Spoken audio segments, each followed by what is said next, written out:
Au cercle de feu, à ceux qui nous ont précédés, à ceux qui sont présents et à ceux qui doivent encore venir.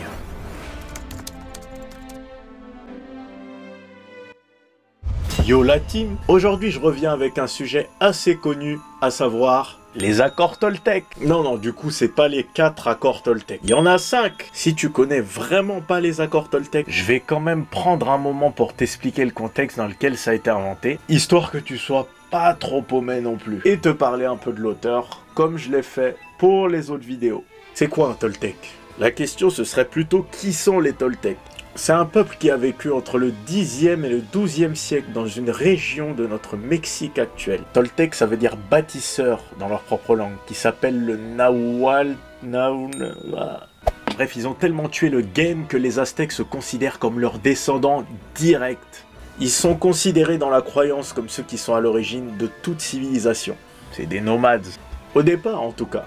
Parce qu'apparemment, après, ils se seraient posés avec leurs bagages en distribuant des balayettes laser aux peuples locaux qui étaient déjà sur place dans la région actuelle.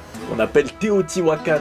Les Toltecs avaient une religion chamanique avec des dieux qui représentaient le ciel, la terre et l'eau, mais aussi un système de croyances dualiste avec l'équivalent d'un dieu et d'un diable. En ce système de croyances réside et naissent toute la philosophie et les accords dont je vais te parler. Accords auxquels, mexicains ou pas, on peut encore aujourd'hui tous s'identifier parce qu'encore valables et applicables dans notre vie actuelle de tous les jours. Mais c'est quand même grâce à un Mexicain si aujourd'hui on peut avoir accès à cette philosophie qui date un peu.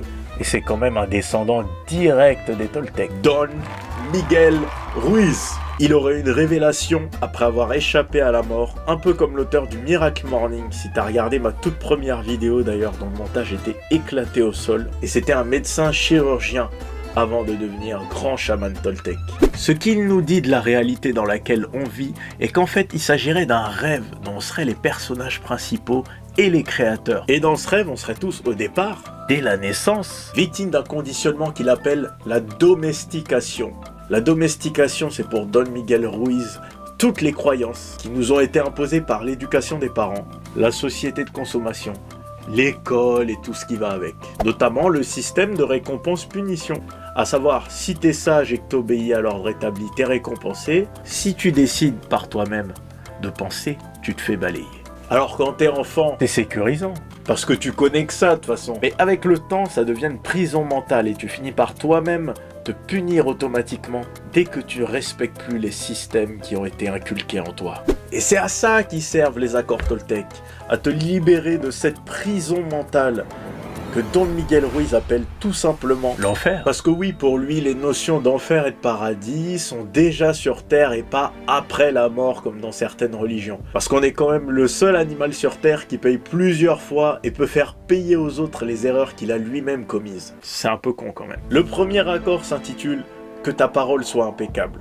Part du point de vue que toute parole négative est un poison que tu choisis oui ou non d'avaler et d'accepter comme une vérité vraie. Mais aussi qu'émettre une parole négative, c'est un choix personnel. Que ce soit les critiques dites en face ou la médisance derrière le dos, avoir une parole impeccable, c'est donc se délivrer de toutes ces injonctions qui te passent dans la tête et qui t'incitent à parler en mal des gens. Mais c'est ça le message de fond, c'est que justement on peut récupérer toute l'énergie qu'on perd dans tout ce blabla et la restituer pour soi. C'est aussi ça la sagesse Toltec. Parce que justement se concentrer sur ce que font les autres, c'est se distraire de soi-même. Ce premier accord va donc dans les deux sens. Choisir de croire ou non à la parole négative des gens, ou choisir ou non d'émettre et de déblatérer ses propres paroles négatives. C'est le plus simple à expliquer, mais c'est le plus important des accords. Deuxième accord, quoi qu'il arrive, n'en faites jamais une affaire personnelle. Les gens ne font que projeter leurs propres accords sur les autres. Un accord, c'est une croyance qu'on a sur le monde ou sur soi-même.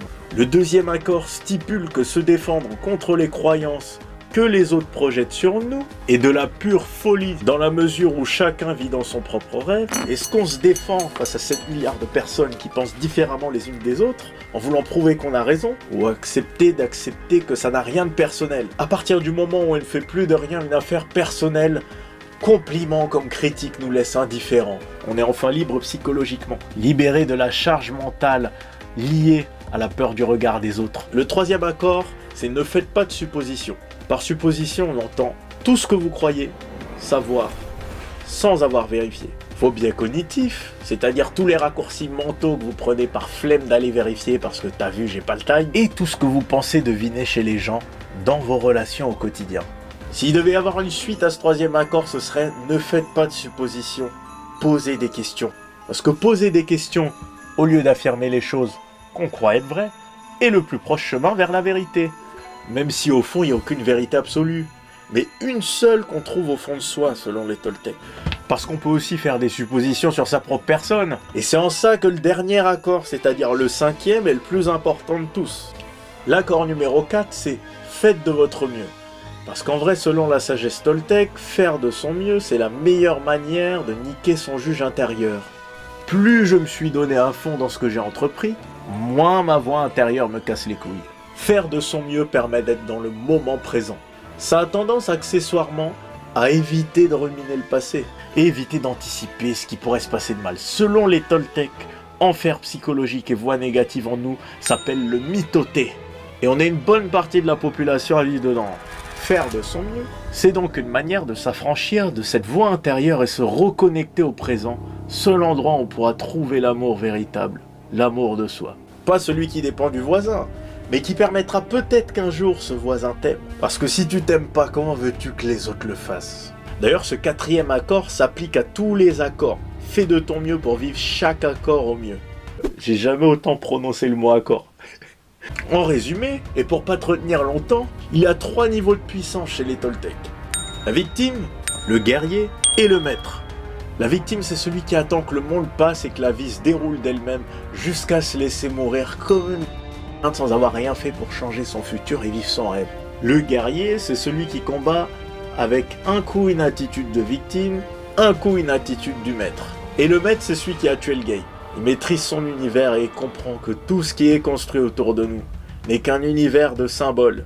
Souvent il passe incognito, mais en vrai c'est lui le best, parce qu'il est dans une réalité, ou un rêve si tu veux, où il n'a plus rien à prouver. Ces 3 niveaux de puissance qui font penser au Super Saiyan, ça s'appelle les rêves de l'attention. Attention première, victime, attention secondaire, guerrier, attention tierce, maître. Chacun des stades a son langage. La victime vise sur les potins et les ragots, le guerrier maîtrise le langage intermédiaire entre le paradis et l'enfer, et le maître parle de la vérité. Maîtrise le silence, parce que la vérité se passe de vous. Le maître est bilingue. Le 5e et dernier accord, c'est soyez sceptique mais restez à l'écoute. C'est ce dernier accord qui te permettra de briser en deux toutes les croyances de merde dont tu veux te débarrasser.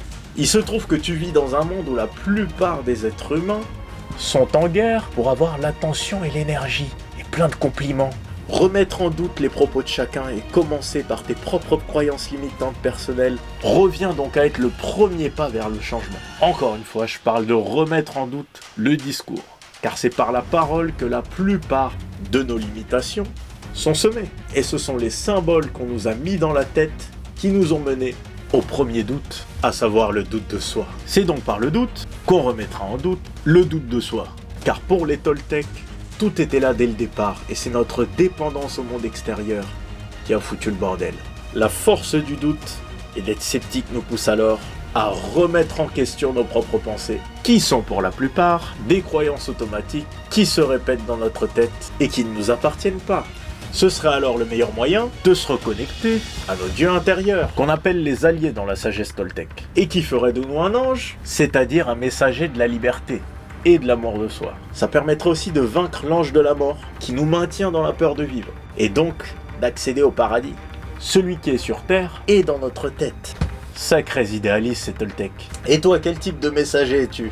Je pense que la plupart des gens qui s'intéressent au travail sur soi sont pour la plupart des guerriers, ou des maîtres en devenir, donc d'anciennes victimes, qui ont décidé d'arrêter de se faire mettre en PLS par la vie. Est-ce que j'ai appliqué les accords Toltec dans ma propre vie? Oui, ça fait maintenant 7 ans que je me contente plus de les appliquer mais que j'essaie de les vivre directement. Mais cependant, j'estime que ce type de sagesse peut être adapté quelle que soit notre religion. On prend ce dont on a besoin, et à partir de là, ça devient plus un ensemble de règles de vie qu'un système de croyances religieuses. Vive la tolérance.